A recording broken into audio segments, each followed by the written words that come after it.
প্রিয় দর্শক, আসসালামু আলাইকুম। আমি ডক্টর বজলুর রহিম রিপন, মেডিকেল হসপিটাল রেস্টিপাড়া টাঙ্গাইল থেকে আপনাদের সবাইকে জানাচ্ছি শুভেচ্ছা। প্রিয় দর্শক, পিএলআইডি বা ডিস্ক প্রলাপস অর্থাৎ কোমরের যে ডিস্ক প্রলাপস হয়, বিশেষ করে L4-5 এবং L5S1 লেভেলে যে ডিস্ক প্রলাপসটা হয়, এই ধরনের ডিস্ক প্রলাপস হলে আমাদের আসলে কি ধরনের চিকিৎসা নেওয়া প্রয়োজন, আজকে সেই বিষয়ে একটু কথা বলতে চাই। তো প্রিয় দর্শক, এই ডিস্ক প্রলাপস বা পিএলআইডির রোগীদের ক্ষেত্রে সাধারণত বিভিন্ন গবেষণা বলে 80 থেকে 90% রোগী কিন্তু আমাদের কনজারভেটিভ ট্রিটমেন্ট অর্থাৎ অপারেশনবিহীন চিকিৎসাই ভালো হওয়া সম্ভব যদি সেটি সঠিকভাবে করা যায়। আর 10 থেকে 20% রোগীর ক্ষেত্রে অপারেশনের প্রয়োজন হতে পারে। তবে যেহেতু অধিকাংশ রোগী অর্থাৎ পিএলআইডির রোগী কনজারভেটিভ ট্রিটমেন্টের মাধ্যমেই ভালো হয়ে যায়, সুতরাং কনজারভেটিভ ট্রিটমেন্টটা কিন্তু আপনাকে অবশ্যই সঠিক হতে হবে। আদারওয়াইজ কিন্তু কনজারভেটিভ ট্রিটমেন্টেও আপনার ভালো হওয়ার সম্ভাবনা কম থাকবে।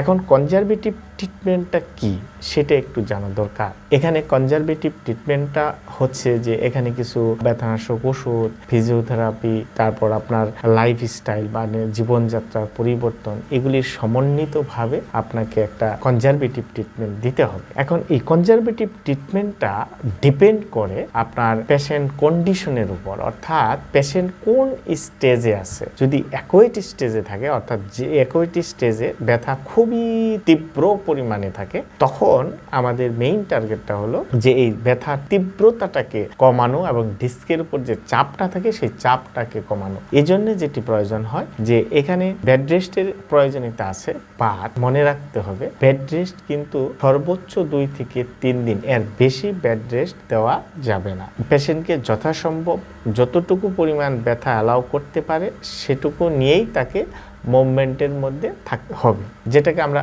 রিলেটিভ রেস্ট বলি, অর্থাৎ complete bed rest long time এটা করা যাবে। দ্বিতীয়ত হচ্ছে যে আমাদের এই সময়টুকুতে যে কাজটি করা উচিত সেটা হচ্ছে যে বিশেষ করে আমরা যখন শোয়ার সময় আমরা যদি এক পাশে কাত হয়ে হাঁটু ভাঁজ করে আমরা শুই, তাহলে কিন্তু ডিস্কের উপর চাপটা অনেকাংশেই কমে যায় এবং সেক্ষেত্রে ব্যথা অনেকাংশে কমার সম্ভাবনা থাকে। এবং এই স্টেজে এসে আপনার অর্থাৎ এই অ্যাকুয়েট স্টেজে যখন ব্যথা তীব্র থাকে, তখন চিকিৎসকের পরামর্শ অনুযায়ী কিছু ব্যথানাশক ওষুধ, মাসল রিল্যাক্সেন্ট, নিউরোপ্যাথিক মেডিসিন এরকম কিছু ওষুধ খাওয়া যেতে পারে, অবশ্যই চিকিৎসকের পরামর্শ নিয়ে, এবং সেটি ব্যথা এবং প্রদাহটা কমানোর জন্য। এবং এই স্টেজে সামনে ঝুঁকে কাজ করা, হঠাৎ করে মোচড় ঘোরানো, ভারী জিনিস তোলা, এগুলি অবশ্যই অ্যাভয়েড করতে হবে। তারপর যখন ব্যথার তীব্রতাটা কমে যায়, অর্থাৎ ইনফ্ল্যামেশনটা কমে আসে, আপনার ব্যথার ইন্টেন্সিটিটা কমে আসে, তখন সাবঅ্যাকুয়েট স্টেজ বলি এটাকে আমরা। এই ক্ষেত্রে এসে আমাদের মেইন টার্গেটটা হলো ডিস্কের উপর চাপটা কিভাবে আরো বেশি কমানো যায় এবং মাংসপেশিগুলোকে শক্তিশালী করা। আর এই স্টেজে এসে আমরা কিছু স্ট্রেংথেনিং এক্সারসাইজ, কিছু স্ট্রেচিং এক্সারসাইজ, কিছু জয়েন্ট মোবিলাইজেশন বা soft tissue mobilisation, nerve gliding exercise খুবই ইফেক্টিভলি কাজ করে। বিশেষ করে ম্যাকেনজি এক্সারসাইজ খুবই কার্যকরী। কোর মাসল স্টেবিলাইজেশন এক্সারসাইজ এই ক্ষেত্রে আমাদের স্পাইনকে স্টেবিলাইজ করতে সহায়তা করে। এবং নিউরাল মোবিলাইজেশন আপনার নার্ভের চাপকে কমায়, নার্ভের সার্কুলেশনটা বাড়ায় এবং ব্যথা এবং ইনফ্লামেশন কমাতে সহায়তা করে। এবং আমরা ক্রনিক স্টেজে এসে, অর্থাৎ দীর্ঘমেয়াদী আমরা যে চিন্তাটা করতে পারি, এই স্টেজে আমাদের মেইন টার্গেটটা থাকে রোগীকে তার পূর্বের কাজে ফিরিয়ে নেওয়া যায়, অর্থাৎ ফাংশনালি অ্যাক্টিভ করা। দ্বিতীয়ত হচ্ছে আপনার যাতে পুনরায় আবার ডিস্ক প্রলাপস না হয়, অর্থাৎ ডিস্ক প্রলাপসের পুনরাবৃত্তি না ঘটে, সেটিকে আমাদের প্রিভেনশন করা